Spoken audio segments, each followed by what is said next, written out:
કૌરવોની સભામાં કુલગુરુ કૃપાચાર્યને બોલાવીને પિતામહ ભીષ્મ કહે છે કે મહારાજ જુઓ તો દુર્યોધન મહારાજને કેટલા દિવસની ઘાત છે.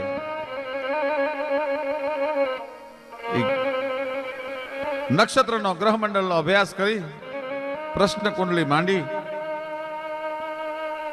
અને કૃપાચાર્યજી કહે છે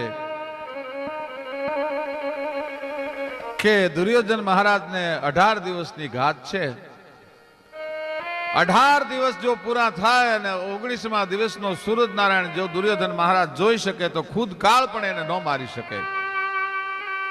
પણ ત્યાં તો કૌરવની સભામાં હોપો પડી ગયો. 18 દિવસ સુધી કોણ રક્ષણ કરે આ યુદ્ધમાં એનું? હાલતા ચાલતા હાલતા ચાલતા હાલતા ચાલતા હાથમાં માળાનો બેરકો ફરે છે અને પિતામહ ભીષ્મ એમ કહે છે